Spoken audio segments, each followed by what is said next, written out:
Don't worry about me, he said, shaking off the rain. I came to see you. They sat together by her window, watching the rain trace delicate lines down the glass. Hira felt the familiar weight of her emotions pressing against her chest, but this time, it didn't suffocate her. Rayan's presence gave them shape, a rhythm, a gentle acknowledgement. I wrote today, she admitted, holding up her diary. He looked at it and nodded, understanding more in that single glance than words could convey. I'm glad, he said softly. For a long while, they sat in silence, letting the rain fill the pauses. Then Hira spoke, her voice trembling slightly but with resolve. I don't even know how to name what I feel.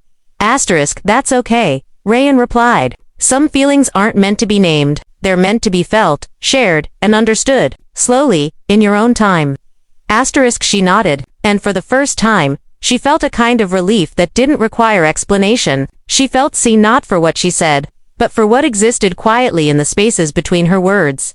As the weeks turned into months, Hira's life began to shift, imperceptibly at first. She still carried the weight of her emotions, but the edges became softer, the burden lighter. She spoke to her diary, to Rayan, and even occasionally to strangers about the things that mattered to her. Each confession, each laugh, each tear became a thread weaving a tapestry she could finally recognize as her own life. There were still days when sadness came uninvited, when the night felt too long, when her thoughts tangled themselves into knots again, but the difference was clear: she no longer faced them alone. Rayan, quietly, steadfastly, was there, not to fix her, not to judge her, but simply to sit beside her as she navigated the storms inside her. One rainy night. As they walked back from the bookstore, Rayan took her hand gently. Hira didn't pull away. She realized that some things didn't need a name, some emotions didn't need a label, all they needed was recognition, and sometimes a presence willing to honor them.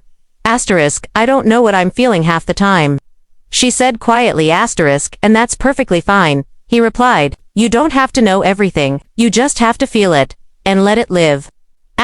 She smiled, a real, unguarded smile that reached her eyes. For years, she had hidden behind walls, behind smiles, behind the weight of unsaid emotions, but now, with the simple acknowledgement of someone who understood, she discovered something powerful. Emotions need not be named to matter, they need only to be witnessed, shared, and embraced. And as the rain fell softly around them, Hira finally let herself breathe, let herself feel, and let herself be known without words, without labels, without fear. She had learned that even nameless feelings, when shared, could transform loneliness into connection, silence into understanding, and heaviness into hope.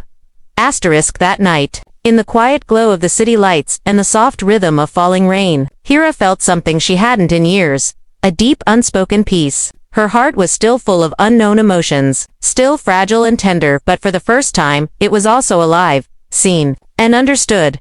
And in that quiet, delicate understanding, she finally whispered to herself, it's okay, I am enough. Even with nameless feelings,